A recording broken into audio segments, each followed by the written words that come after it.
we've heard from President Obama and from Hillary Clinton in the wake of the Orlando attack. The president will not call it Islamic terror. Hillary Clinton says the shooter was a lone wolf. Roll that tape. We face a twisted ideology and poisoned psychology that inspires the so-called lone wolves. As president, I will make identifying and stopping lone wolves a top priority. Senator Lindsey Graham is with us. And Mr. Senator, welcome to the program. It's good to see you again, sir. Thank you. Could you tell us and our viewers, do you have any idea what the president and what Hillary Clinton actually want to do about terror in America? Not a clue. All I can tell you is that what they're doing is not working. She wants to ban assault rifles. All I can say is if gun control would prevent radical Islamic attacks, there would be no attacks in Paris and Brussels. France has the strongest gun laws on the planet. To Secretary Clinton, this is not a gun control issue. This is a radical Islamic terrorism issue. And here's what I would suggest to her.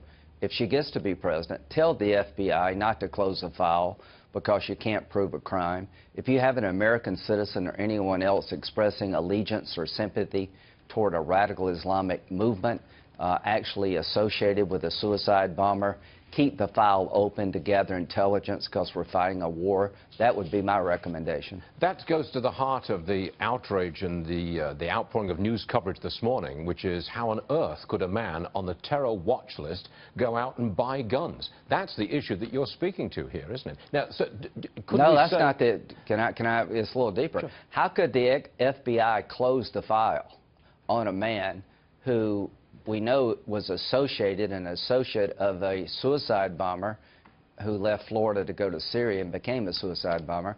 How could we close the file because we can't prove a crime? We're turning the war into a crime. This is not about him buying an assault weapon. It's about the government closing his file because they could not prove a crime. We're in a state of war. During a war, you can gather intelligence not because of his faith, not because he's a Muslim, but because of his actions, the statements he made, the associations he had. So this is not about gun control. This is about turning the war into a crime. Liberals and libertarians are dismantling the ability to stay ahead of an enemy who wants to come here and hurt us. Do you think we've got to grips with the idea that this is really war and that it's No. a totally different kind of war from anything we've seen before? Not at all. Stuart, this is the key point I've been trying to make for 2 years. There's no capital to conquer, Tokyo or Berlin. There's no Air Force to shoot down or Navy to sink. We're at war with a radical religious ideology. They're religious Nazis. To be gay is to be dead. These people were killed because they were gay. Radical Islam will kill people because they're Christian. They enslave women. They're religious Nazis. We're not at war with them. Being at war with them means that you can gather intelligence, including here at home, to prevent attacks like this. We don't have a mindset of being at war. You want to spend more money on intelligence here at home, right? I want to restore the cuts that we made to the FBI. The FBI has lost 6,000 agents due to budget cuts.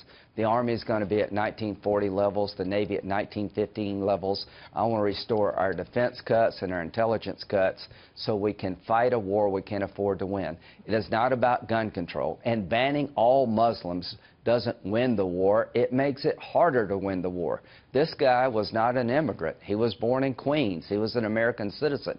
When an American citizen shows allegiance and sympathy to our enemies, they ought to be treated as enemy combatant.